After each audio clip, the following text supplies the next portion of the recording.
You've seen all this before. The disorganised lack of design in the urban habitat. Little micro edges responding to nature's passive pressure. Little edges of potential productivity. All of this can be designed. All the water flows, all the organic waste accumulation, all of this can be designed into productivity, good soil, good production. Microclimates are everywhere. Wind tunnelling and wind shelter. There are all these very passive pressures of nature to demonstrate the lesson we need to see points of positive change. That's what we're going to do. We're going to design that for you so it's easy to understand and implement.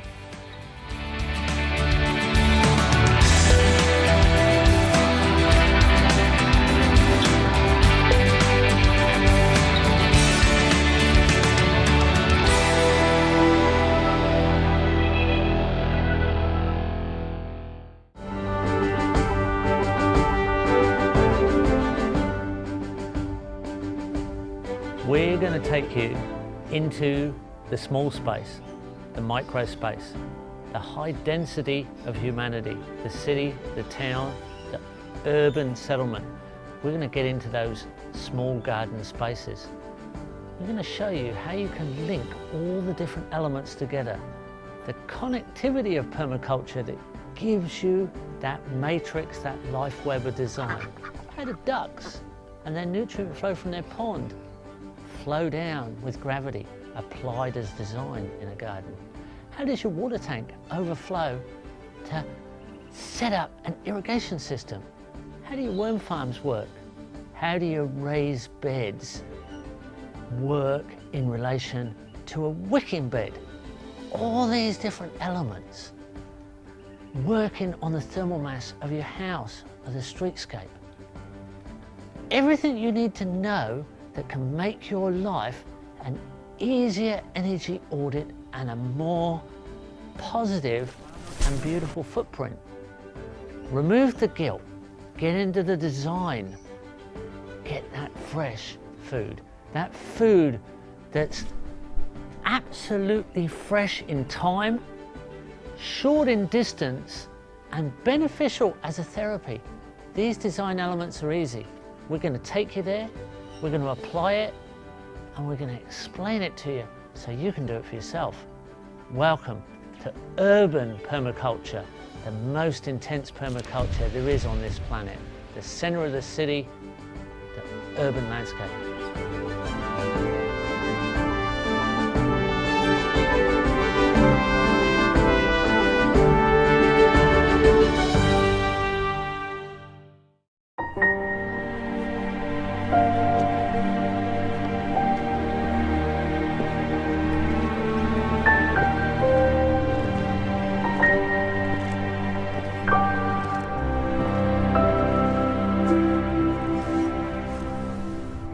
All this effort, all these resources channeled into the unproductive and often unused landscape of lawns.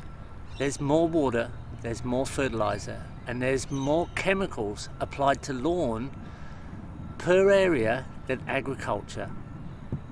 This is a ridiculous system that's got carried away. The first lawn ever documented was the Taj Mahal. And the concept was brought back to Europe by the Knights of the Crusades. That first lawn was maintained by 27 widows on their hands and knees with hand shears. The Knights of the Crusades put it round their manor houses and maintained it with sheep, which was reasonably sustainable. And they could see the beasts of the fields out in front of them, like the big lords of the manor landscapes that they wanted to portray. But now we're all wanting to be like lords of the manor. We're slaves to the lawn. It costs many dollars per square meter. It costs a lot of money to pretend to be the lord of the manor, and so many chemicals on the landscape, and so much energy, and so much water. This is a ridiculous and a stupid system to perpetuate unnecessarily. Turn the lawns into lunch. Turn the lawns into food. Cities that have excess unused lawns can feed themselves with the water runoff from the hardware directed to foodscapes. Urban foodscapes are the future of humanity. The sign here says it all. That's what we don't want.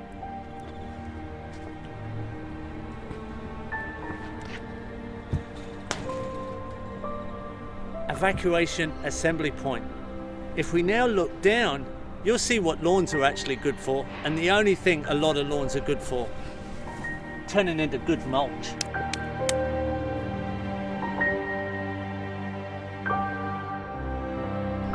There are no lawns in nature. There are savannas, there are prairies, and there are meadows, and they're maintained by grazing animals. There are no high energy lawns like this. We might need some for sports fields and recreation, an open space, but we've just got obsessed with this crazy system of maintained disorder through absolute tidiness that's just not a natural system. We've got to get over it.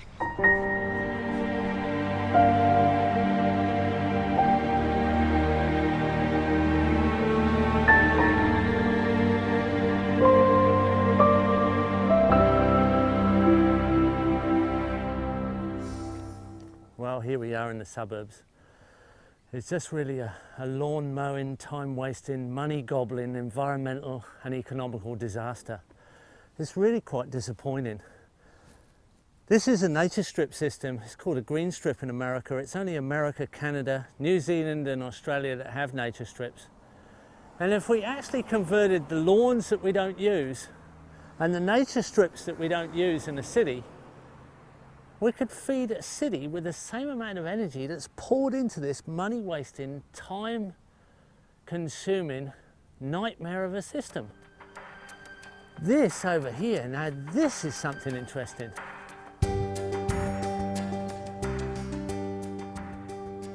This is the front garden, and this is almost totally a foodscape.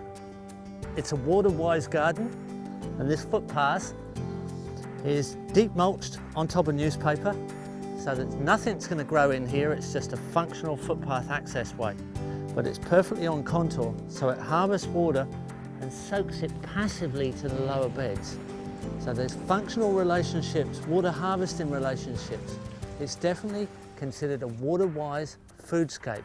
This is the type of design elements we have to include in all our designs so we get the best result. Minimum input, maximum output. So we have a water tank here. This catches the roof water. So we've got clean rainwater, good drinking water if we want. Overflow from this goes to supply the garden as well, right to the top of the garden. Overflow from this tank goes to a little barrel that starts the process of water filtration through this very water-wise garden. Here's our water barrel nicely concealed in the hedge. This is fed from the water tank that catches water off the roof, and this is the overflow. It can be fed into the pond, it can be fed into the garden. Everything's supporting everything else. There's a lovely little frog pond here with a zola and a nice little branch in position, so it's frog friendly. Frogs can come in and out. Habitat, and there's food everywhere. Here's some nice hot chilies. There's some pak choy. There's scented pennyroyal there. There's a nice big beetroot here. In fact, there's a lot of beetroot through the garden.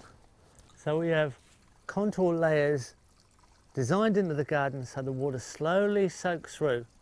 And we end up in this lower section. We've got a pond here, little pump reticulating water with solar power from the panels on the roof. And we can also connect up the roof water from the gutter on this side into the pond as part of the water supply. In the pond, we've got Chinese water chestnut, which is the most productive crop in the world by weight.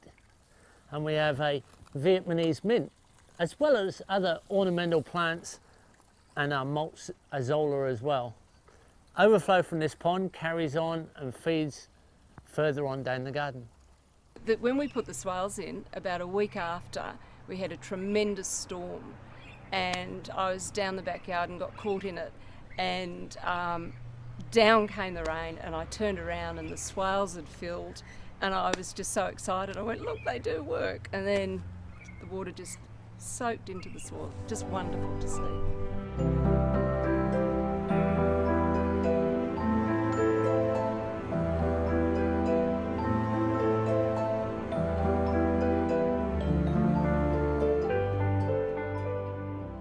And once I got the earthworks in, measured where the contours were, and I've got swales in the backyard as well, the design just fell into place around it. The back garden. Here we have an overflow from the grey water of the house, comes through a little sloping reed bed into an aerating pond right behind me. The overflow comes through the swale I'm sitting in and down almost the full length of the garden, soaks through the swale mound, and any overflow from that gets caught in the next swale further down. Here we have our top swale in the back garden. It overflows at this point here, comes down here and spreads into this swale. This swale stretches right around the raised garden pond and soaks all that water into the lowest part of the garden. And this beautiful Feijoa hedge on the bottom of the garden, soaking the water into the lowest point as the final potential point of exit if it hasn't already been used already. Small space balcony garden, really micro space. A little bit of thermal mass, small garden bed, blueberry, apple, citrus, lemon verbena, and a nice variegated mint. Easy little bit of gardening. There's an actual tea mint back up there. Easy bit of garden, easy to attend to, small space, works well. We can do this on a balcony, we can do this anywhere. Small space gardening, part of the evolution of the suburbs. Here's a reminder, a lesson from nature. We start off with a zinc aluminum gutter, we end up with a bit of leaf fall, compost, soil creation and plants growing. We don't have to get complicated about this. We can make our soil as we garden. So here we've fully mulched the nature strip. We've taken it out of that silly system of lawn. Some people didn't like it, neighbours complained. The local government came and had a look, complimented the owner about being a water-wise nature strip. It's all got approved. Now we slip the fruit trees in. Game over. So does this look familiar? This is your dead standard, non-productive landscape of humanity. But there's hope. We can convert this into something that's worth achieving and something worth living in.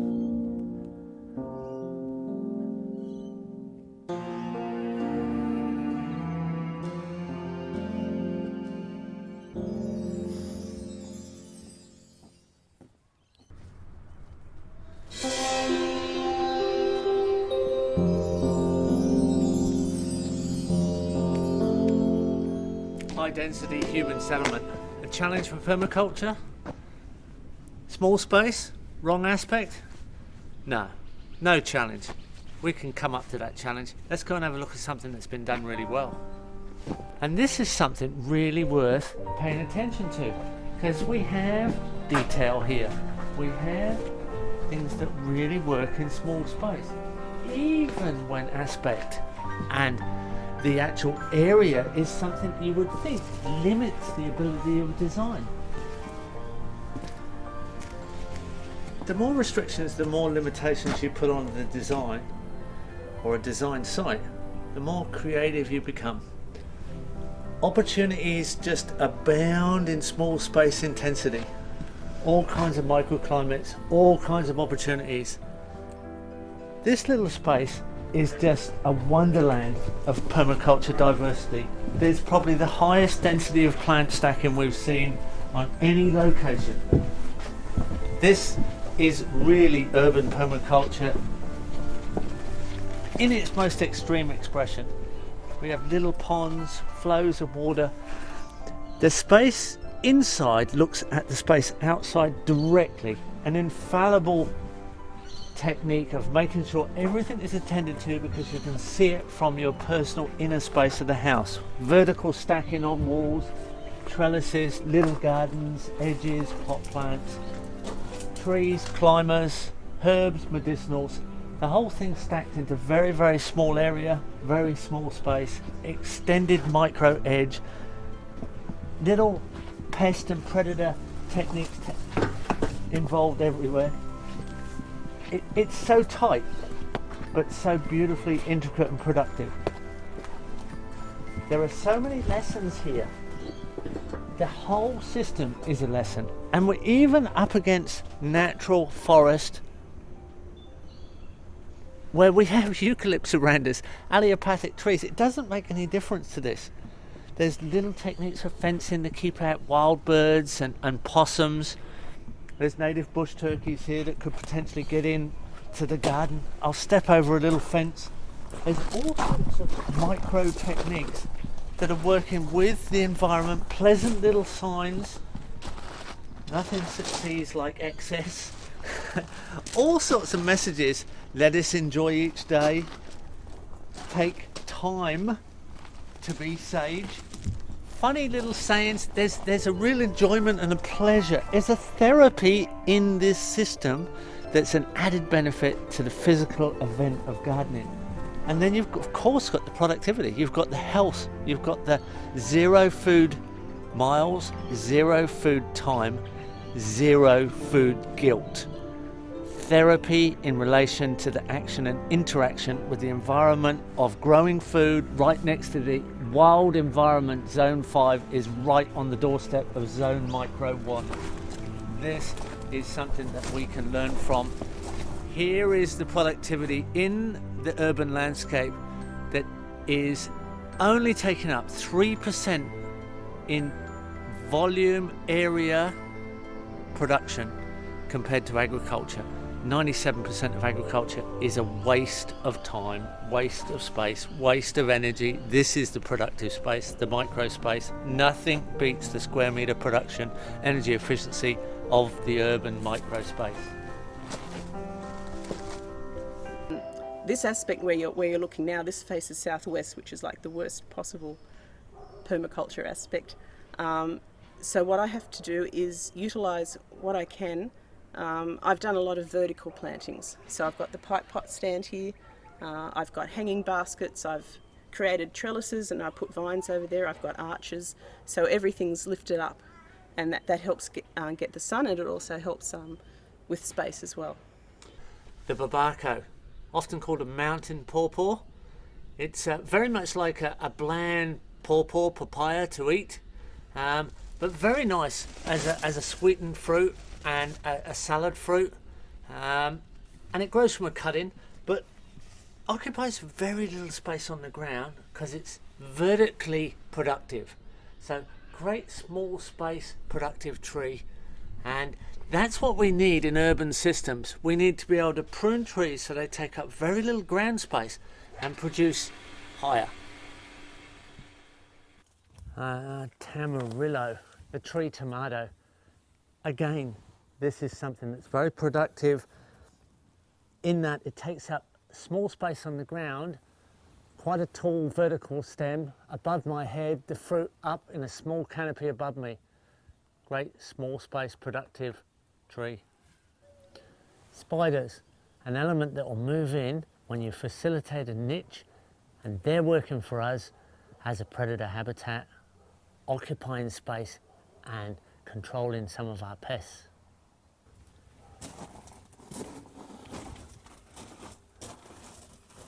Here's a sneaky little corner.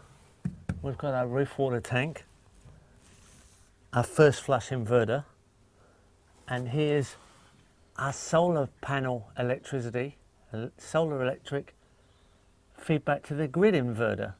So I have all kinds of energy capture, energy exchange systems right here, and a grey water filtration tank right next to that.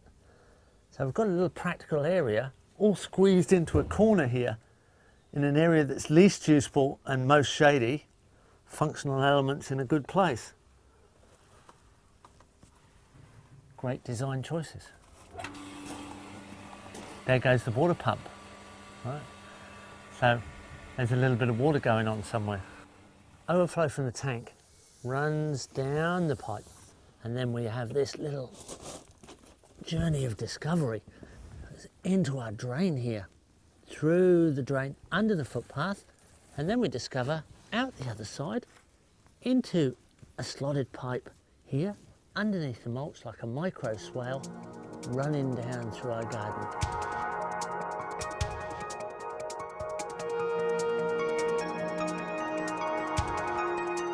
water-wise gardening, we don't need to use a lot of water, we just need to use a lot of common sense design. A lot of people don't understand roof water catchment into tanks. There are leaf litter diverters here, so leaves get diverted before they get to the tank, and even the tank itself still has a screen on it, so the water stays clean in the tank. And then first flush diverters just take the first water off the roof and divert it to a garden. There goes our water pump again, running on solar power. So this is as sustainable as you can get in a high density suburb, running in a conventional system where normal appliances are part of normal life, and gardens can be the subsidy back into a more sustainable life. Here we've got fruiting vines over a pergola, allowing summer shade and winter light penetration as they lose their deciduous leaves, framing the view. A beautiful way to use productive vertical space. I just love this little element.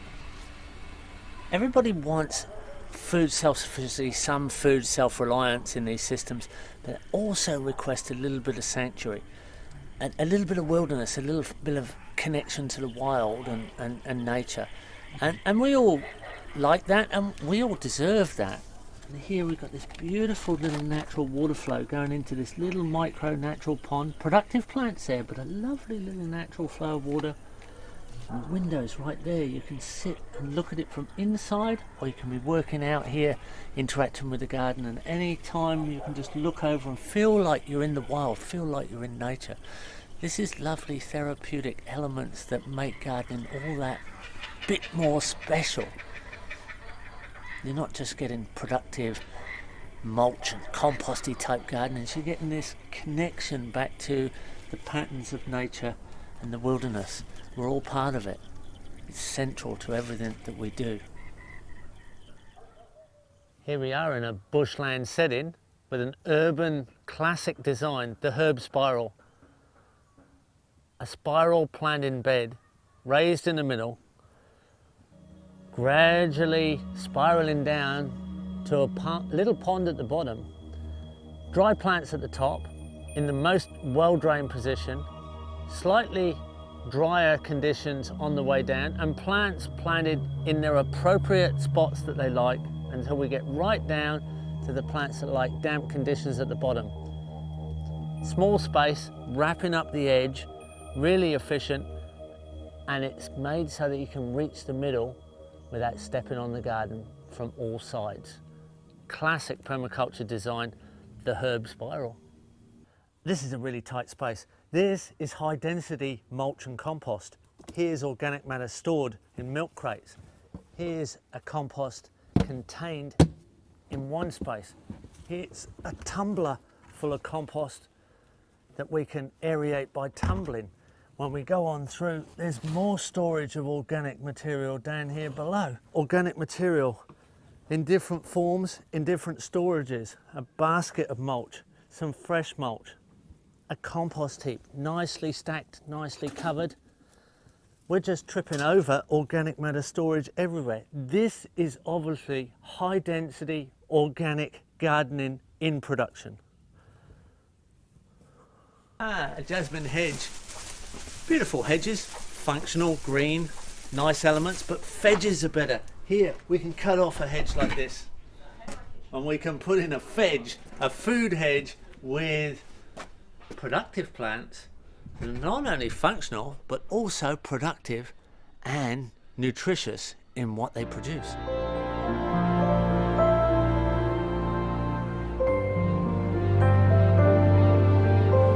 Here we are, aquaponics. If you're interested in aquaponics, it doesn't have to be too fancy with the materials.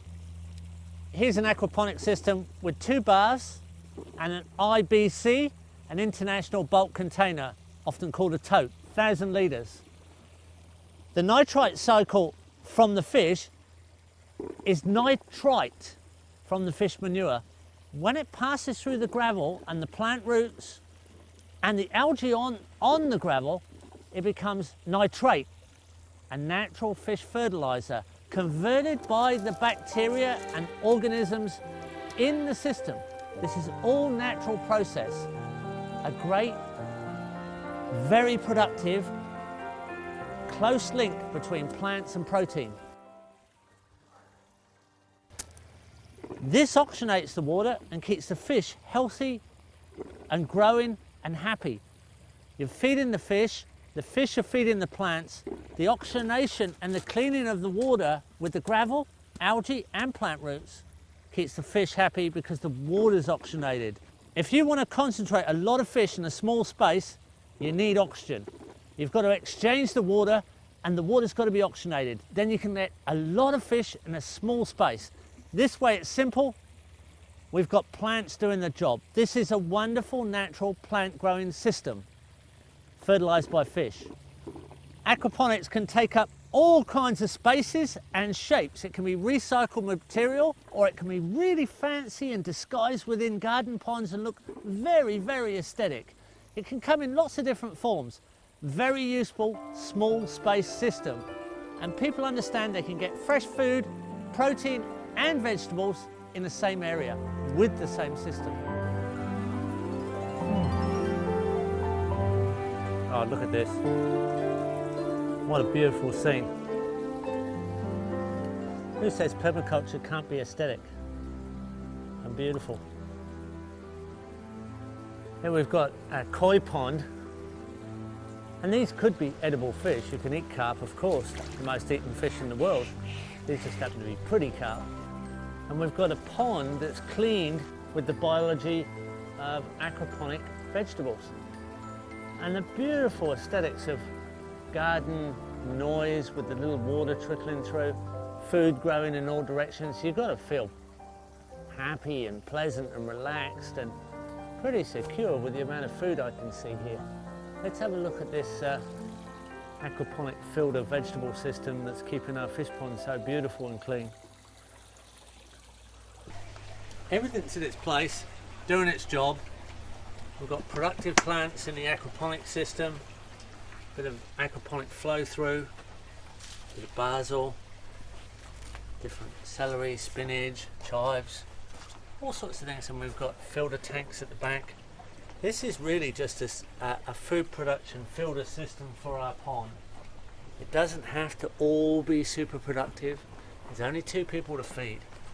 It's got a certain amount of therapy and ambience, which has a value in production because it's just a beautiful environment for people to be in.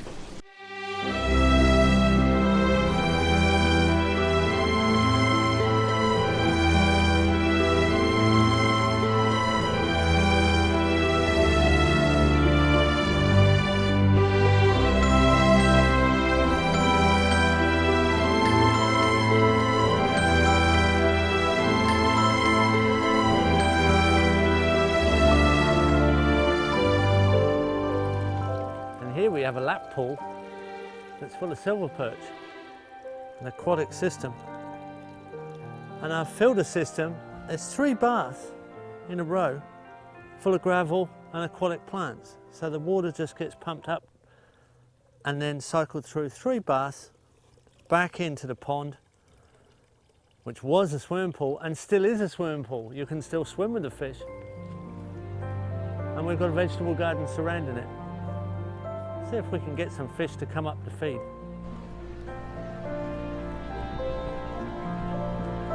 Oh yeah, here they are.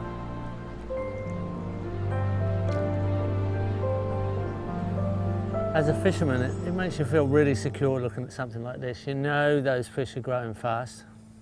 You know they're efficient at gaining weight. And it's so easy to get them out, they're there. The whole idea is to build a system that it's productive, because aquaculture is the most productive system there is, because what you grow in an aquaculture system doesn't have to stand up and hold its weight against gravity. So we haven't fed the fish at all that are in the pool, and they're growing like topsy. They're eating algae, roots of the plants, and insect larvae that come in there. There's not a mozzie larvae to be seen anymore. Les has always been the Geiger counter. If there's mosquitoes or fleas, Les gets bitten. And I'm not getting bitten. Chinese water chestnut, an aquatic plant, and the plant that produces more food by weight than any other plant, the most productive plant by weight in the world, and it's so abundant. Inside a pot, inside the swimming pool, with the silver perch, growing a beautiful root crop. Chinese water chestnut, a great addition to a system like this.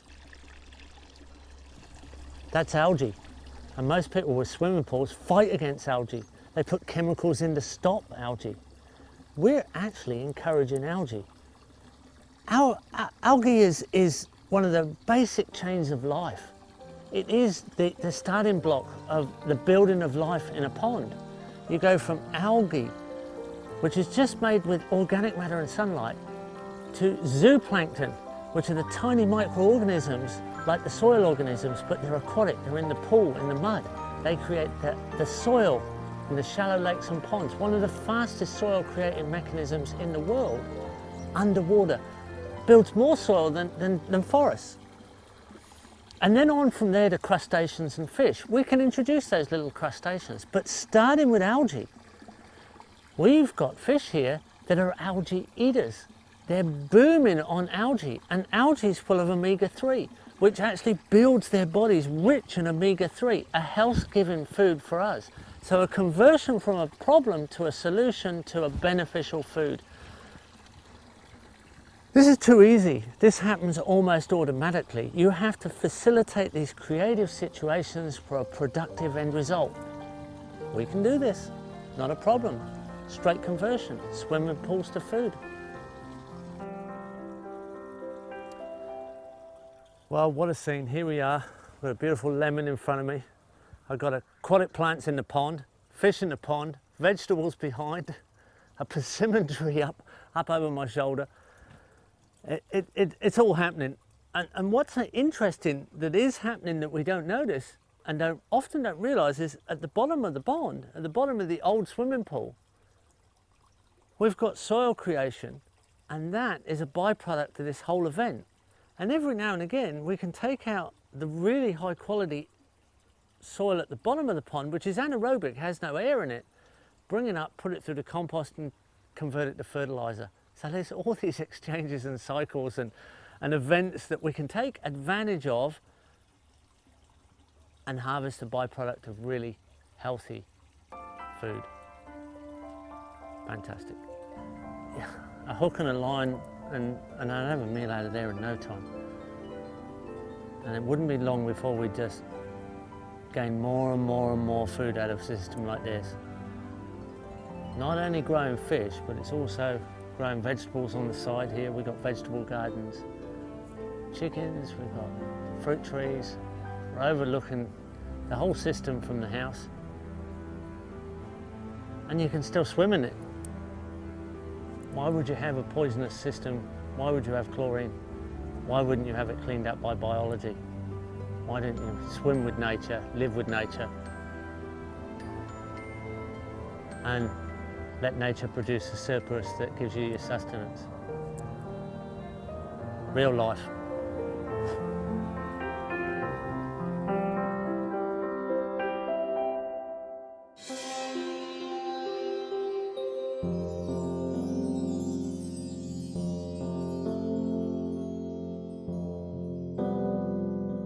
Small animals in urban permaculture systems, they have specifics, they're quiet animals. Worm farms are actually a stock animal. Fish, pigeons, rabbits, quail, chickens, ducks, all of these can be designed in. They're wonderfully productive and they have great nutrient flow potential. We can design these so they are of a great nutrient and productive benefit to our system. Here's our little friend, the quail. What a beautiful small bird. Just about a wild natural element, domesticated well enough that they're easy to feed, produce really good fertiliser in their manure. Excellent small element, provides us with plenty of nutrient rich, nutrient dense food. Take a very small space. You only need a small cage, something about the size of a small rabbit hutch or a small cage. So no area taken up, and a beautiful little element to be included in a garden.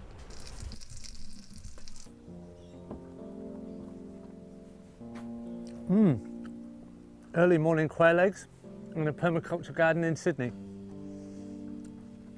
And beautiful early morning breakfast meal that is. And here's a tip for you. They happen to be in the top 10 of the world's aphrodisiacs. That's a pretty good reason to include them, eh? This is the ultimate soundproofing rooster noise prevention system, designed by Penny Pyatt of Permaculture North Sydney. This chicken house is quite unique because it is made of straw bales turned on their side, and it is designed to meet the needs of the chicken.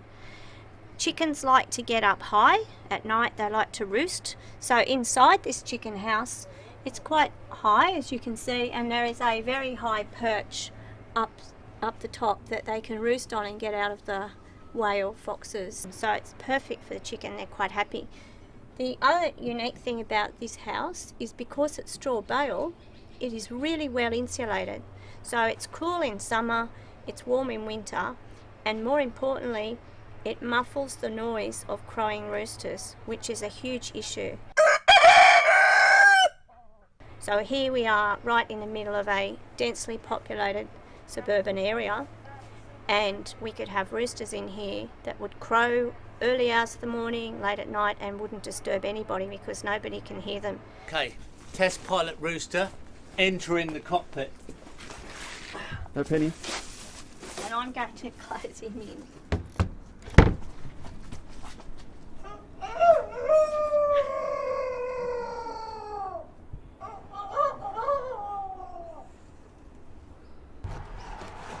No, you want me to crow? When you come out, yeah. I'm Jeff Lawton, and some people say I'm a permaculture rooster.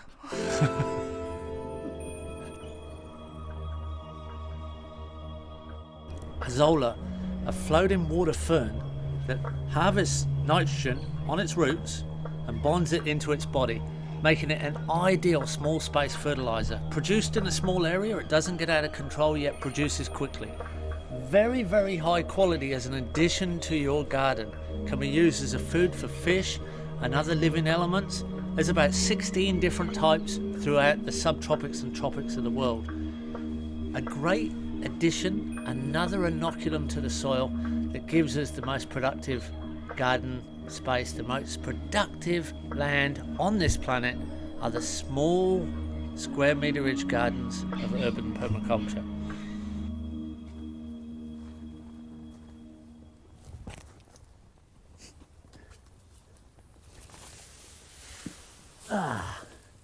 Here we have an urban greywater reed bed. I'm standing in a reed bed that has 3 levels. Pipe comes in just here from the grey water exit of the house. It goes through a surge tank underneath the back veranda, which is simply a bathtub. Comes through into here, through a set of reeds that are growing in a gravel bed that drops in 3 stages through here, and then into this beautiful pond that's actually got lemna and salvinia as mulch for the garden and food for the domestic ducks. It overflows through this point when we get a large supply of water, goes on down a lovely little rock channel into a hidden frog pond in there, more predator habitat. Now these reeds are really prolific and they can be cut regularly and used as an urban mulch supply. So you've got a cleaning system, a habitat, an organic matter production system. You've got beautiful little flowing features and everything's in surplus. What a great design feature. This is the sort of thing anybody can install. It's been running for about 8 years. No problems at all. No problems at all. Here we have biology cleaning up the wastes of humanity into products that produce food for humanity. Closing the link. Permaculture design.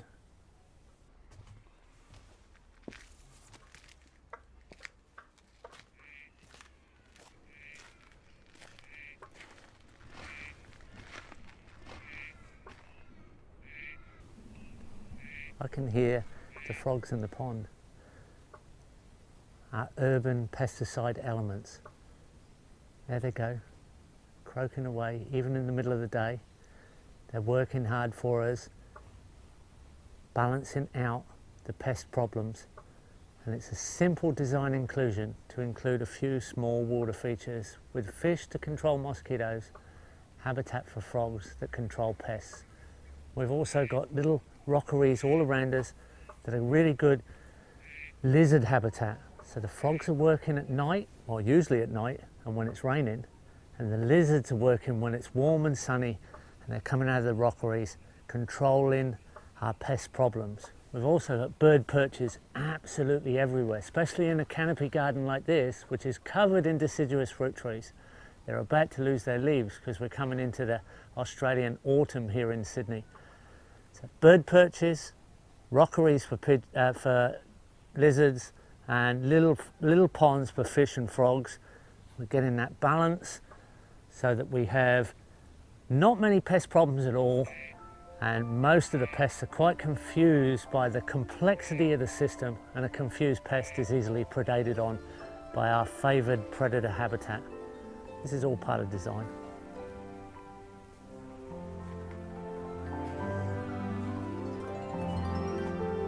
Almost everything in this garden is recycled out of unwanted surplus in the city.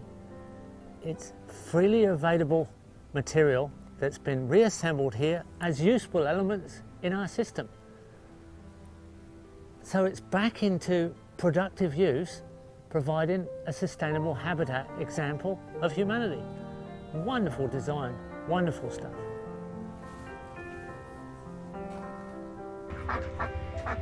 These are meat rabbits, and they're quiet, they're very productive.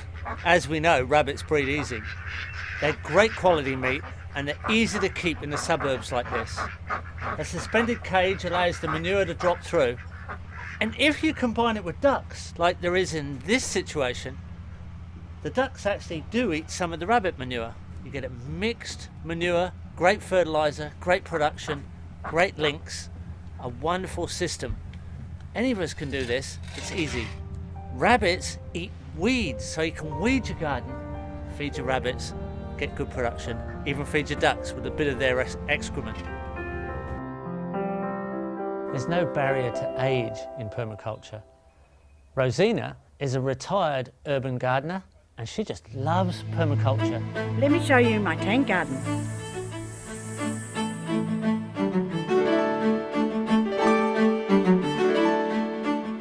It's exciting. All you have to do is think of it, it's a great big compost bin. That's all you've got to do. And so you just set it up as if you were making a compost. So you put in all your rough stuff, like all these palm fronds that you see around me down the bottom. Anything big that you want to get rid of, any bits of wood and stuff, put that all down the bottom, put a layer about that thick in there like that. And then I put a layer of really rough stuff that's lying around, leafy stuff, carbon stuff, maybe a bit of another green layer on top of that, all rough stuff, it doesn't matter. And just keep layering it as if you're making a compost bin. And it doesn't have to be anything fine until you get right up to the top, to that area there, about there, where you want to plant. And then you can put your nice fine compost from your compost bin in there, and maybe some mushroom compost if you feel like it. And then you know what I do about my mulch.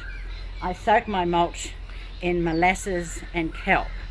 And in the wheelbarrow, I put a cup of molasses and a cup of kelp into the wheelbarrow with some water, and then I break up the straw and put it in there and let it soak for a while, and I mulch the whole of the top of that with about that much mulch, wet mulch. Rosina has taken a classic victory garden, a garden that was promoted in the Second World War in England, with chickens and garden interacting over 6 months. So the chickens fertilise the soil, and then you garden behind them, and they clean up the garden that's now out of production. So this is my design, and it works really well. It's a 2-pen system, and at the moment the chooks are living in this area here. It's the winter time, and I just lift up this little tent peg here, and I open this up, and I've got 2 pen pegs, and they just climb through there, and get in. I don't have to even touch them or disturb them at all. And they'll stay here for 2 or 3 months while the garden grows. I will feed them from that garden and myself, and then when it's finished, I'll just open up that little corner that I showed you, and they'll just go through there and demolish the whole lot for me in about two or 3 days. It's all flat. Ducks in the city. Another great element that can be included: meat, eggs, but also manured water that can easily be soaked into your garden through miniature swales to fertigate fruit trees. This is a great system because of the fact that the manure is liquid in the water and is transported for free through your miniature water harvesting systems. Here we're looking at a small micro duck fertigated swale. Duck manure and water flows from the duck pen pond through here and fertilizes and waters our fruit trees free of charge.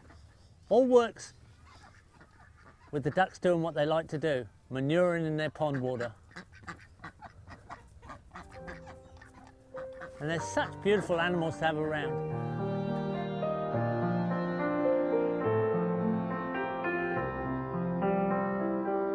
Here we are in a food forest canopy section of the garden. In summer this is beautiful shade. In spring it's a plethora of flowers overhead, and all through the year there's different fruits available. It's Mediterranean, so we have all sorts: citrus, pear, plums, apple, figs, apricots, macadamia even. We have guavas, there's grapes, and even avocados. Mulberries over the chicken pen. There's a real diversity of fruit trees here, and microclimate created to take it towards the temperate in some places on one edge and towards the subtropics on another. The Mediterranean, a great area to garden a mixture of fruit, to have canopy shade in summer, and as the autumn comes in like now, you get a drop of leaves and the winter sun's released into the garden and warm it back up. Wonderful system to live in and feel comfortable and have a good, healthy supply of diverse, high quality fruit trees and product.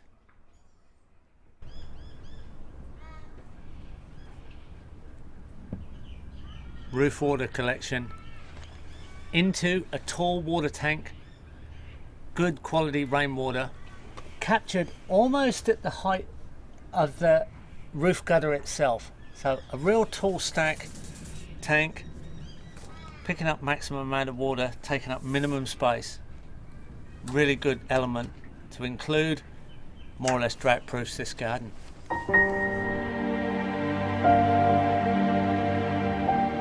Permaculture school gardens are such a valuable asset to not only the children, but the suburb itself.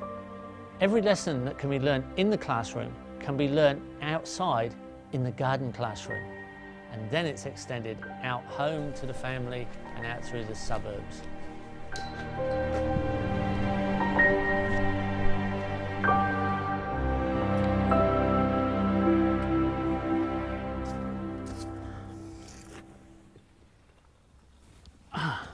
While we're here in a beautiful schoolyard garden, the type of schoolyard that every school should have, but this is Karonga School for children that are disadvantaged. But this school has an advantage because it has this beautiful permaculture system that's not that old, 1 to 2 years, and they've got all kinds of things going on. Fresh vegetables being produced by the children, fruit, a spally of fruit trees, a small food forest up above us on a terrace. We've got a kitchen right next door. They can walk straight out of the kitchen, pick food, go in and process it, and they just love this activity. They're eating vegetables that they don't normally eat at home. The teachers have even had to video the children eating vegetables that their parents wouldn't believe they'd eat. That's because they're interacting with the environment. They love the mulch, they love the worm farms, they love the interaction with little bits of wildlife. There's lizards living in amongst this garden, blue-tongued lizard as a resident. This is the type of thing that really helps children learn real sustainable action on the ground. This little bit of water leaching out of the crack in the brick raised garden it proves that this garden's built on concrete. With a little bit of soil, organic matter and compost, this garden's quite fertile, it's producing really well. You don't have to start off with soil. You can garden straight on concrete. There's plenty of it around. All we need to do is get into it. This garden's made up of recycled house bricks, 5 bricks high, quite stable. They don't need to be cemented into position because 5 bricks gives you a stability as long as you're crossed up on the courses there. The children have designed this pattern garden so there's easy access and even the smallest child can reach into the middle. So from either side the garden's easily accessed and you can reach in there, no compaction, really good fertile soil in here. Plenty of worms, even on concrete. There's enough bacteria here to keep this earthworm nice and healthy because bacteria is his main food. There we go, I'll just tuck him back in. He can continue extending the fertility for the kids in their garden.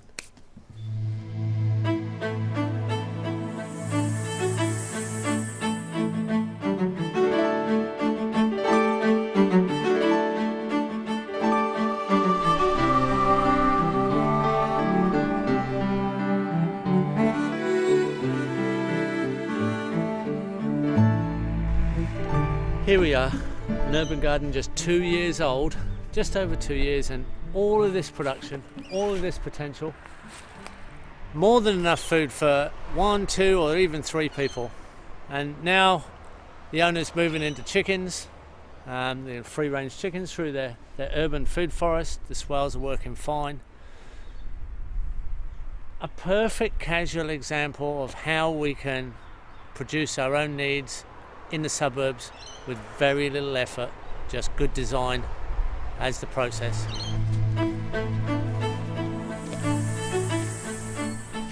It's hard to imagine the guilds that are potentially beneficial to each other. There are so many combinations of plants here. There are scented plants like the lavender behind me. Here's a fruiting fig. There's tansy here underneath the fig. And right next to it's rhubarb, backed up by a ground cover of nasturtium, which is a good edible leaf tonic. There's food everywhere, but there's combinations of plants that seem to be working well together. There are so many potential combinations, we've yet to discover all the possibilities. Here we are, right at the top of the block, next to a mango and a busy road in Sydney. We've got pumpkin ground cover on the floor and quite a few pumpkins here. They're fruiting quite well. Now I step through these pumpkins. Something I'd like to point out here is we've got a water tank. And again, it's at the top of the block. So we've got free gravity water going downhill across the block of land, across the garden.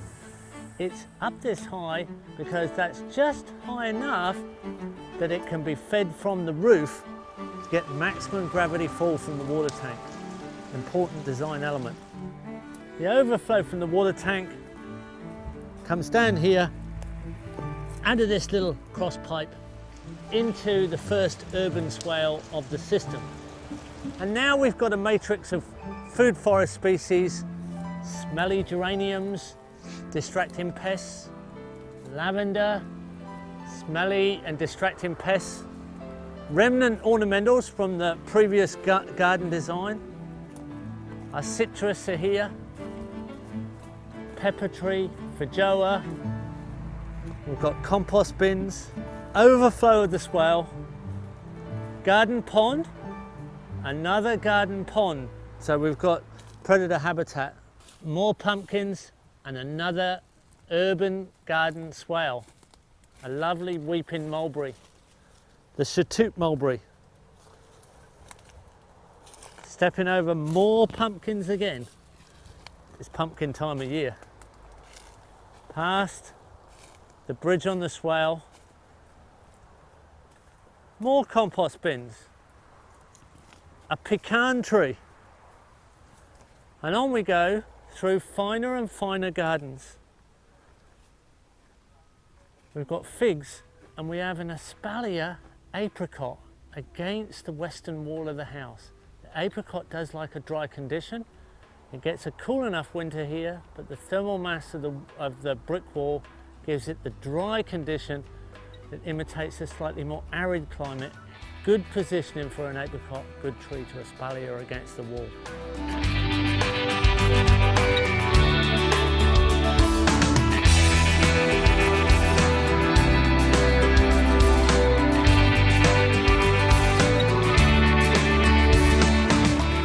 Permablitz.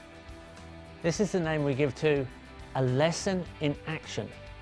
All we need is a client who has a garden who wants to transform it into productivity by permaculture design, and some students who don't mind getting involved in a bit of practical work.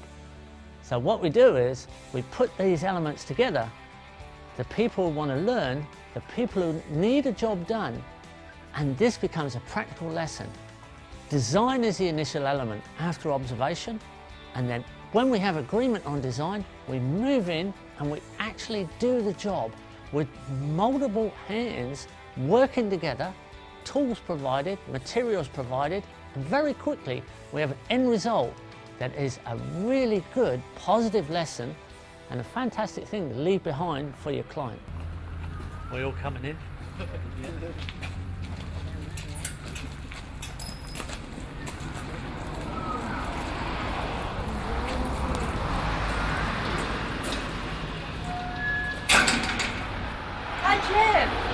Thanks for coming. Jeff, come and have a look at the garden. I've lived here for about 30 years, and there was already an established garden when I came here. You can see there are huge trees, but there are also big trees that I've planted myself. While it's very beautiful and we get plenty of birds, I'd really like to be producing more food. You don't mind pruning this back a bit? Not a bit. So if we were to bring in a mulcher, one advantage of having old growth trees that are not productive that you don't mind pruning is we probably could get most of the mulch we need here, and it's a kind of diverse mix that's probably better than anything we could buy. What's your general theme here? I want to have an orchard of fruit trees. I'd like around the chook pen to have some productive vines, maybe grapes. I'd like some lychees. I'd love to have a little stand of bananas. You know, I'm ready to let go of a lot of the old stuff in the garden in the interest of making it more productive and having some new stuff. Okay, let's draw out a bit of a concept of the garden. So to outline the garden itself, more or less we've got a long rectangle, and it's facing north, which is the sun. Pretty close to facing north. The house fits in the block about here.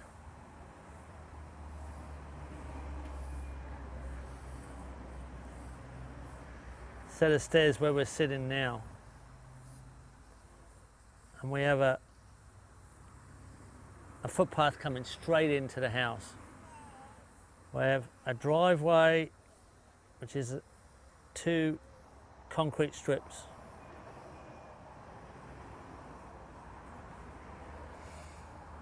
Right at the back we have a chicken pen with a chicken house centrally located. Then we have numerous little garden beds coming round, all planted up to different things. So little spaces at the back, little set of stairs. There's 3 quite nicely positioned little ponds, and then retaining walls and little bits of infrastructure that all make it kind of nice and interesting and higgledy-piggledy. Then over here on the east to northeast side, there's this really nice herb garden potential. It's been used as a herb garden before, but we've got to use some sort of hard infrastructure to make it a safe footpath and a retaining wall to keep it off the house. And that's viewed directly from the kitchen window and the study window. A great view straight into a nicely compact little productive garden of herbs and spices and flavouring type of herbs and perennials that are easy to maintain, easy to view straight out the window. And it is possible, and it would gain quite a bit of aesthetics, to put in a herb spiral rock garden there that have a diversity of herbs growing really close, look good too, and a fence that can be grown on. Then there's a footpath that comes down to the front garden where we are here. Now there's numerous plantings of ornamental plants, and Jenny doesn't mind if we prune them and change that system. There's a bit of a garden bed next to the steps here, and then down the side there is one productive tree just there. It's a feijoa. It's not really fruiting well, but we can boost that up. Then there's a buffer on the front gate, front fence, and there's quite a busy road we can hear just next to us. There's plantings around the driveway and around the house, and there's a kind of yin-yang sort of spiral garden in here. Now we can change this. The slope comes slightly from the highest point here to the lowest point there on that garden. We can change this to a contour garden footpath, double reach bed garden. It'll curve across slope like this. They're interesting patterns. There'll be a single reach garden around the outside.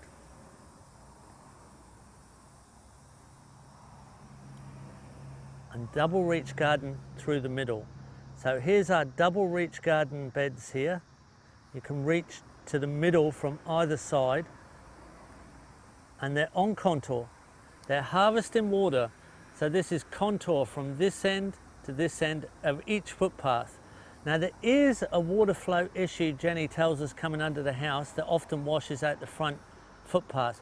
We can direct that water and pacify it on these contour footpaths and drop it out of multiple exits onto the street. It'll benefit our screen planning, and it'll really take a lot of energy out of that water.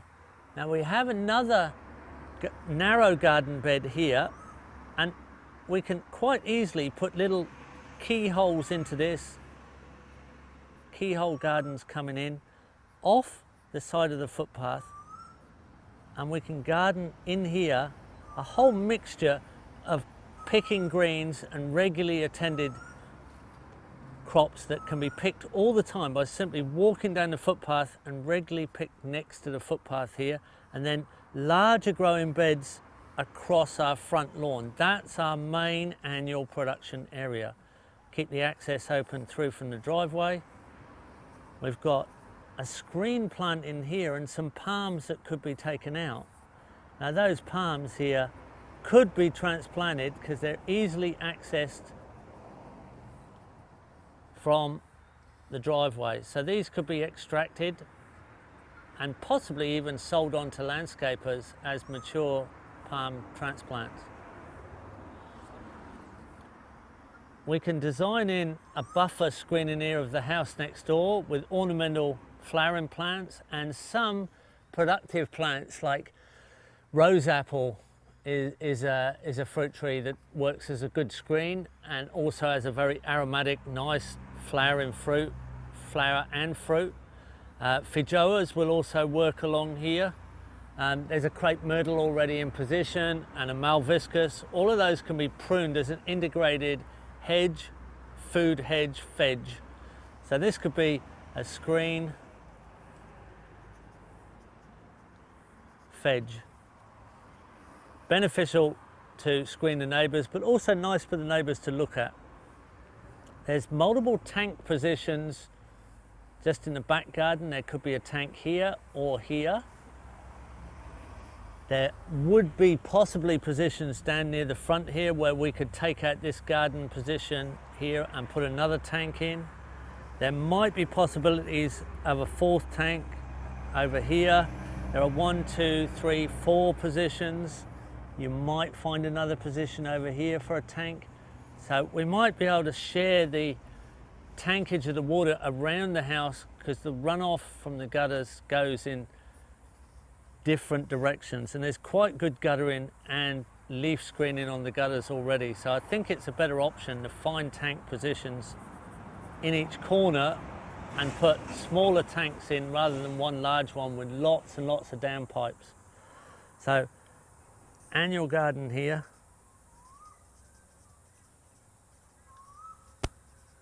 With fast production crops. Very visual. You're coming into the house, you can see it easily. The house looks down on it, it's got good sun, it's good open space. Up the back here, we've got chickens, and they're very well positioned because nutrients flow in this way. We could share their space with one position here and a second position here, and put a winter crop, summer crop of main crop vegetables in there, like corn in summer, corn, beans and squash, corn, beans and pumpkin in summer, and potatoes in winter, and switch the chickens to clean up the garden after the crop and then clean up the garden after the crop. So they do a sort of dig for victory type garden, which was promoted in the Second World War in England, the simple 2-garden chicken tractor system. There are old posters of that sort of thing. Now, when you come out of there, you get this beautiful old growth ornamental garden system. A lot of pruning can be done and chipped into mulch. We've got quite high quality mulch production. There's citrus trees in position. We can increase the diversity of fruit trees through here. We can use really nice functional ground covers, understory bushes. Are you a coffee drinker? Yes. You are? Okay, well, you only need 11 good coffee bushes to produce enough coffee for one person. And you'd easily get 30 or 40 as understory in here. So once you've got your fruit trees up, we could take up a bit of space with understory coffee. 5 corner fruit, the carambola, grows as an understory. Any of the trees that love sun and a slightly drier environment, like figs or pomegranates or guavas or citrus, need to be a little bit closer to the open space of infrastructure where there's concrete. So shade loving, larger trees to the back. Trees that like full sun and a slightly drier environment to the front towards the house, where the concrete and the infrastructure hardware will help the soil dry out. And then around the space, there's a requirement for scents and flowers, and they can take up that sunny position right around the concrete infrastructure. So we're really coming down in layers, arcs of solar aspect. There's always going to be reasonable sun coming over the house. So in this lower area, where there is quite a lot of concrete and there's quite a lot of old steps and there's cracks in the infrastructure, we can actually get pennyroyal as a ground cover scented herb. We can get self-heal. We can get pinto peanut. We can get mucuna wenna, which is a longevity, health, brain food herb. They all grow as little ground covers in amongst cracks where there's lots of little captured nutrient. And we can take up the space that annoying weedy type species are occupying at the moment. Instead of pulling the weeds and leaving a vacancy, leaving a niche that something's bound to move into, we're going to pull them out and put something in. So we'll have a completely occupied space.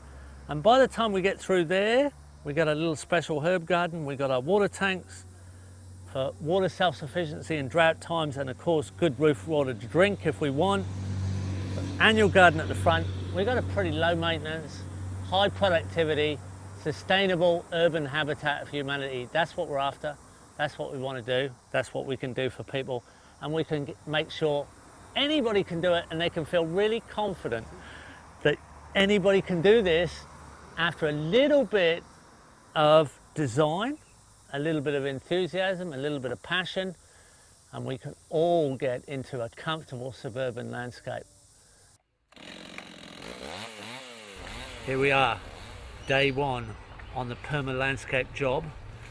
We're working here with a set of student interns, and we've gone through and explained the garden as what we are taking out and what we're changing from ornamental to productive and functional. And that's what we've started first. And we're assembling materials that we're going to use at the front of the house. And we're also taking the prunings out to a chipping machine that's going to convert it straight to mulch, and it will be coming back as fertilizer. And we're going to sequester the carbon of the ornamental plants and trees as good soil food for new soil biology stimuli. So that'll go into production, that'll go into product, that'll actually create this beautiful harmonious garden.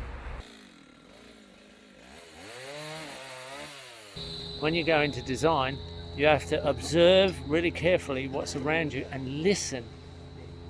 Listen really carefully to the client and ask questions, and then take extra observations of what then needs redesigning. So you don't go into a design with a fixed impression of you're going to implement this style of garden or that style of garden. First off, main frame concepts. We need the right amount of light, we need the right sort of aspect, we need to take advantages of shade and buffer winds or open up to winds. All these things are important for design in different landscapes and climates. Then, as you get the main frame accepted as common sense, then you start to redefine the fine increments of design. The detail starts to come out. Once you've designed the main frame skeleton, you flesh out the design with the beautiful small details, and they potentially become the artistic expression that your client requires.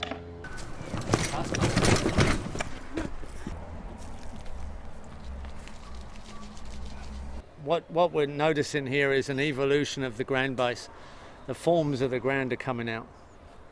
So it was this big once, and it got taken over by the rampancy of ornamental plants. Yeah. And now we can design in a whole new system using the original patterns and forms of the landscape. It's a beautiful terrace you got there. It is a lovely terrace, yeah. I remember it from when it was bare before.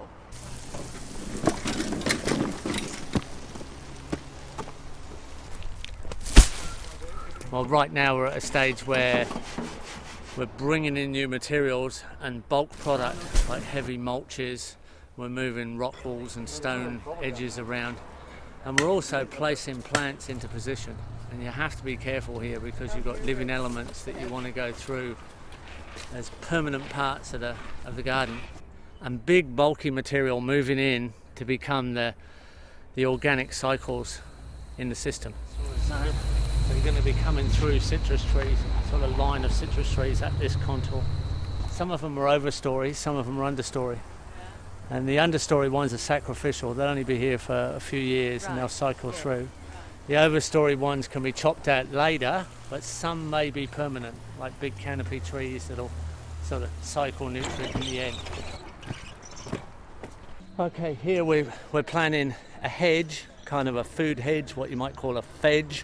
It's got feijoas and Brazil cherries, two hardy species that can easily be turned into a hedge.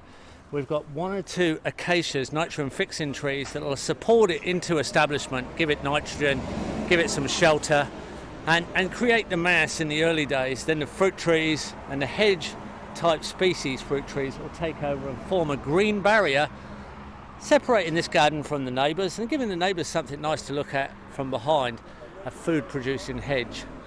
Here we are outside the chicken pen at the top of the garden, and we've got a water nutrient flow coming through here. Chicken manure in solution running through the garden. Kind of haphazard, and when it rains it's probably a flood of nutrient. What we can do here is just make a connection between elements, and we can put our prunings in over the fence. All the high carbon prunings can go in to entertain the chickens. They'll feed on the seeds and the bugs and the weed elements, and they'll convert them into fertilizer. They'll stack the carbon for us, they'll compost for us, and the nutrient will be a lot more pacified like that. But we can take it a stage further. We can get this high nitrified nutrient, turn it sideways, and passively soak it into the fruit tree systems in the food forest at the top of the block of land. Now, Here we have a roof without a gutter. We can put a gutter on there, catch that water and choose where we direct it. It can go through a tank, then the overflow from the tank can be designed to intercept with a pacifying water soak. So we know where the nutrients going, we know where the water's going. We are making the choices of way that energy and life enhancing components start their slow net and pan soak through the block of land. Our chickens here are using this pot plant as their dust bath because there's just no dry ground in here and everything's compacted, and they've scratched the soil away from the surface of these roots, which isn't doing these trees any favours. Actually got anaerobic ground here full of nutrient. They need a dust bath. If they don't have a dust bath or a sulphur bath of some type, in these damp conditions, these birds could easily get chicken mites, and that's a really itchy problem if you're getting around those chickens. And they don't like it either. So dust bath in the shed or somewhere in the dry will do them a lot of favours. And we need to put a deep litter mulch yard here. We need to bring in organic matter and put in a lot of straw yard type system, something with organic matter. Now this is the subtropics, there's plenty of pruning material can come in here. They're gonna love it, we're gonna love it, the ground's gonna like it, everything's gonna go better when we supply with them with the organic matter they'd like to have here. Here we are, second day, and we're digging out our contour garden beds, double reach. You can reach from one side or the other. Wheelchair footpaths on contour, giving us a really easy garden for productivity because it will hold the water, soak the water, or run the water off. It's our choice because we're on contour. Well, I think yesterday was the scary day because it was the deconstruct, and today is the construction day, and it's really exciting. It's a dream. It's a dream come true. Well, we're putting the final touches to the vegetable garden, the papering and the mulching. And this is where landscaping becomes kind of permascaping, because this is a little bit unconventional. We're using recycled newspapers, we're putting them on nice and thick, and we're layering under the footpath, then mulching the footpath with wood chip, and then laying them over the beds and putting the straw on the top for our growing media, what we're going to plant our vegetables in. Now, if you're not fussy about this, if you don't take up all the gap, make sure there's overlaps. Our golden rule here is, in this moist climate, is Sunday edition newspapers, front to back cover, overlapped, minimum thickness. 1.3 square metres for one bale of straw for solid mulch. If you're designing for a client or a customer who doesn't really have the permaculture enthusiasm yet, but wants it and wants production, you've got to cover nice and thick. Make sure you're secure from weeds and you have good growth for your vegetables. So 1.3 square metres and one bale of straw divided across that is a thick mulch. Sunday edition, front to back newspapers, really thick. You cannot make it too thick. Now this is crucial in an arid climate. If you put newspaper and mulch down too thin in an arid climate, it actually sucks moisture out of the soil instead of holding moisture to the soil. Arid climate should be thicker still. It's a minimum thickness that you must add a good depth of newspaper and mulch, and this is a humid climate. Arid climate, even thicker. So then you can really make it weed free. You can really hold moisture. This is permascaping now, and it doesn't actually relate so much to your landscape job. Right, so you want that to stick, and we really need the hose here to stick that down. We should have this wet so it's sort of sticking. It's better if we wet the newspaper so it's soppy and slop it down because it sits tight on the bed. If we do it dry like this and the wind comes up, we've got a real problem. It can look real messy. But we can wet it as we go. It'll take a lot of moisture. It's an awful lot of moisture to get it initially wet, then it stays wet for a real long time. Down to the newspaper. A couple of big handfuls of compost in there. Do you go through the newspaper or not? No, not unless I'm growing a deep-rooted crop like carrots. And then I only spike the newspaper. There, there's so much sheep mulch, there's so much compost underneath. These plants are in a very, very spoilt condition. You can't do this in the broadacre, but you can do it in an urban garden because you've got all the mulch and recyclable materials to cover the garden with. And it's 100% success. This will be a really, really productive garden. Plants will grow fine.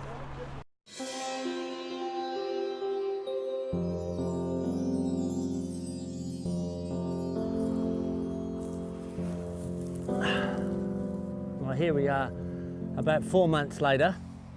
The winter's going through. We're still in winter. We've got crops, we've got some food to eat, and we've definitely got some good soil creation here with all this mulch.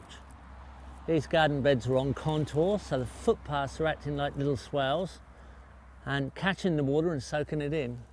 We've definitely improved the water cycles in the garden, and I think it's going to improve as we go. As we get towards the summer, growth will really speed up. Instead of the water in a heavy rain sluicing out of the garden and taking all the topsoil away, the design that was brought into the garden has meant that we're holding water within the places where we really need it, in the vegetable beds, rather than having it all sluice away. And it's nourishing the vegetable beds and helping all of this strong, thick stuff break down more quickly.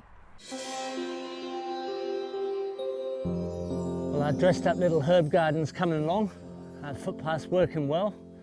And now we can see herbs quite clearly out of the kitchen window and out of the study window here. And it's going to be just a nice scented medicinal and culinary herb garden, a great addition to the health for the people in the house. So we're coming into spring growth, and summertime this will be quite a lush garden. A lot of prune trees are shooting back.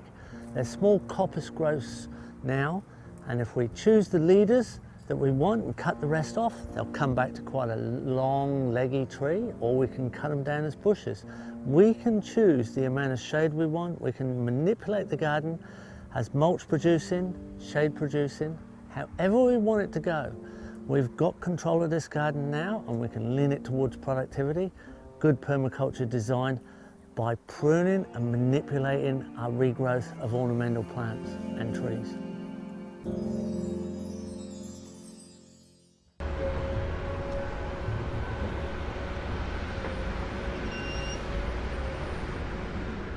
This is compost creation on an industrial scale. At this wonderful refuse dump, this garbage tip in Sydney, Australia, 70 to 80% by weight goes back over the weighbridge out of here as recycled material to be reused as valuable products in the community. Now that's what we're talking about, and that's going to be increased. The target's going up on that. So we're going to do better than that. This is what we need to get the food production up in the city. Here we have at the refuse dump a demonstration site of all kinds of principles of urban gardening. We have little boats full of food and a frog pond for habitat. We've got food plants everywhere. We've got our banana circle here with a worm farm in the middle producing all kinds of food. So we've got principles about worm farms and food production with bananas and mulch pits. There's different ground covers, scented herbs for teas, lemon, verbena, ground covers, parsleys. We've got a classroom specifically for composting. So we've got seats arranged so we can teach composting and have all the demonstrations in front of the kids or whoever's here. We're underneath a mulberry and a loquat, and we've got an outdoor classroom and demonstrations of all kinds of things like mulching with signage, recycled material used as edging. We've got a bay laurel here and all different types of herbs. We've got different demonstrations and signs about diversity being stability, and now that recycling and reusing and reducing waste is such an important part of everyday life in the city. Different things are demonstrated all around us so people can take these lessons home and they can use them in their own gardens. Children learn really well by seeing these sort of demonstrations and then going home and actually teaching their parents what it is they can do to be more sustainable. It's just a lovely set of demonstrations in a place that you wouldn't imagine you'd have lots of demonstrations, at a refuse dump. This is the sort of thing we need council and government support so that we can actually have people learning around the systems where we should be turning a problem into a solution and changing our behaviour so we don't cause so many problems. This is sensible design in demonstration as an education centre. We'll support this every time in the permaculture movement. These are permaculture people working within the system to change the system. It's all about positive change. Now here's something you wouldn't see in the average backyard. Well, not very often. This is a rocket stove water heater with a very small amount of wood. It can just be stick fuel from a coppice tree that regrows sticks all the time. You don't have to kill any trees. A very small amount of wood, about 1/5 that would be normally used to heat hot water, in this rocket stove, vented down with a long chimney. All the wood gases are burnt off, so very little smoke, if any at all, comes out the chimney. 18 metres of copper pipe, coiled through a 44-gallon drum, about 200 litres of water. That's the thermal mass. The stove is vented past the thermal mass of water, heats up the copper pipe in the middle, which has got the water running through it for your hot water, for your sinks, for your showers. Very small amount of wood, no smoke, no pollution, can fit in anywhere. You can use this for cooking or heating your hot water, or even a thermal mass bed like in China. Traditional kangs will use rocket stove technology, heating underneath a thermal mass, a stone or ceramic bed base. Old technology, works good, anytime, no obsolescence in this system.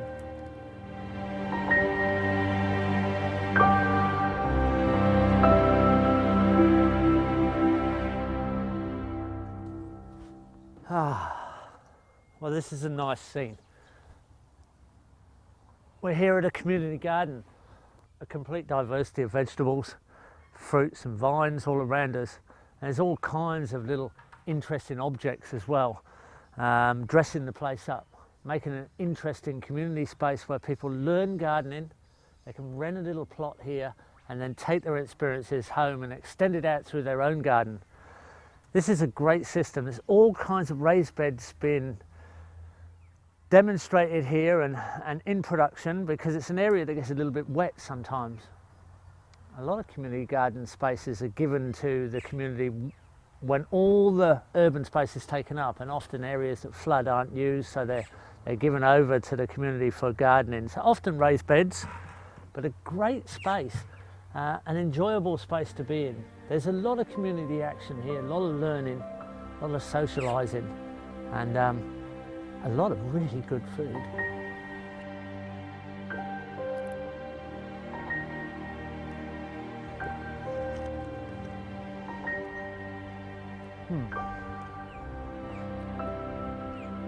Nasturtium. It's a good tonic. A healthy thing to eat a nasturtium leaf and a flower every day. A little bit peppery, not too unpleasant at all, lovely. A great addition to a salad. A good tonic to just browse on in the garden. And a beautiful looking flower. Here's a nice little legume that a lot of people have heard about. This is alfalfa, sometimes called lucerne. It's a perennial, it keeps growing. And here you can see it's being cut. That's because it's a good mulch plant. It's fixing nitrogen in the soil. It's got nitrogen in the body of the plant. It's not really big, fits in the garden, and can be a green manure fertiliser that's continuously added to the garden. Free fertiliser growing where we garden. Another great system.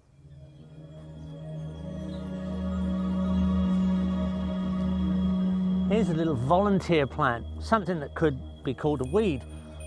But this is an edible weed and a very beneficial one, a medicinal plant. This is Goda cola.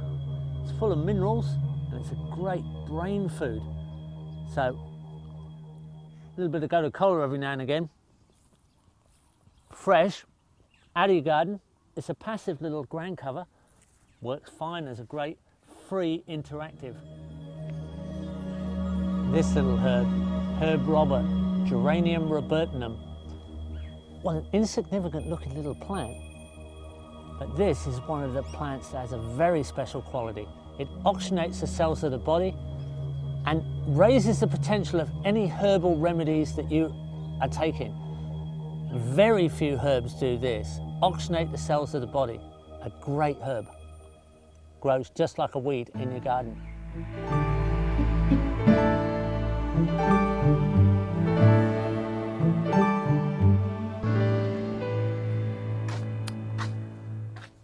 Here we have a raised garden made out of roofing iron, and these can operate in two ways. This can be an open bed to the ground as a raised tank garden, easy access, but it can also be a sealed tank with a water tank at the bottom. So the bottom of the garden is full of water with a screen in between the water and the soil, and that becomes a wicking bed. And that's an incredibly water efficient garden because very little water is used. It comes up with condensation up through the soil and can be recycled within the garden itself. A great little system for saving water, essential for dry climates. Here's a worm tower, and it's a vertical worm farm. Just a big pipe going down into the garden, holes in the side, open to the bottom. The worms only live in organic matter, so they won't go into the soil. These are compost worms, not earthworms. But the byproduct is, these have great fertilizing qualities for the garden and create a compost and a worm juice that gives us free fertilizer. Fantastic convenience for a home garden or an urban garden. And here it's a community garden demonstration. With these compost worm towers, the miniature vertical worm farm is in the garden. They don't leave there, they don't go through the soil. They're being well fed, they stay right there where there's high quality organic matter. And here, the juices and the compost fertilize the garden in situation. You don't have to separate your worm farm from your garden. Great design. Here's a variety of worm farms. A stacking worm farm with a liquid drain at the bottom where they climb up. And here is a normal bath set up as a larger worm farm. They all work fine. Just depends what scale of worm farm you want to set up. Now this is the sort of material that feeds them. Just general vegetable and fruit scraps out of the kitchen. Now here's a layered worm farm. And we've got quite a few worms there, look, you can see them going through the top. The fresh scraps are put into this top layer. Underneath, if we lift that off, we have a more processed layer. And then underneath there again, we have a much more finished layer. That's more like the end product. And underneath there again is the residue of the liquid, which can be drained out on a tap on the side.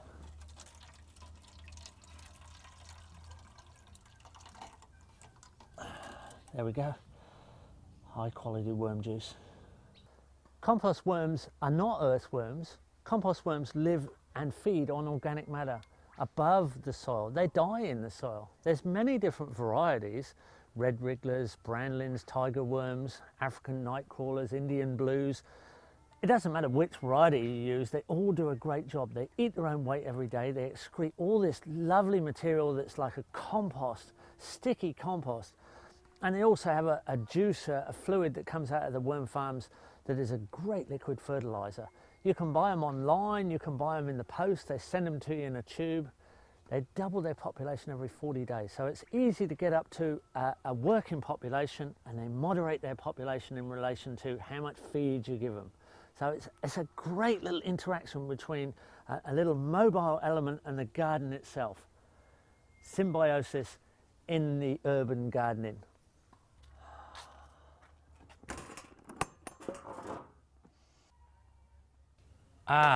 This is a compost tumbler, and it's double-sided. One side's processing and almost processed, and another side is still getting additions.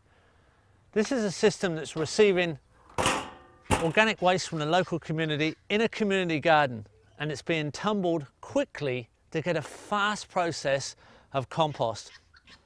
You got to be careful with tumblers. They must be continuously turned, and the material quality has to be checked. The right amount of nitrogen, the right amount of carbon, the right mix and the right moisture.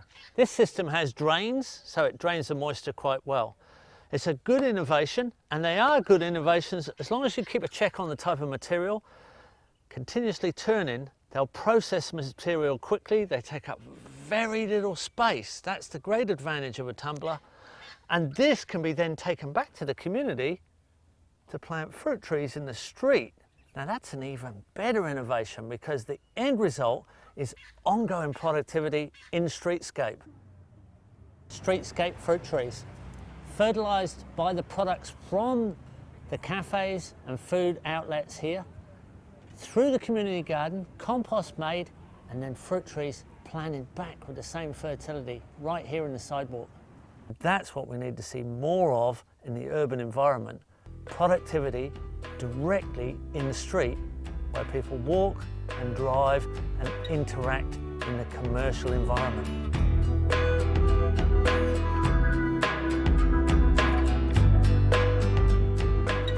Design in the urban space is so exciting. The elements are so tight, the productivity is so high per square metre, and the health generation is just magnificent. This is what will make our suburbs a really exciting, pleasant and healthy place to live.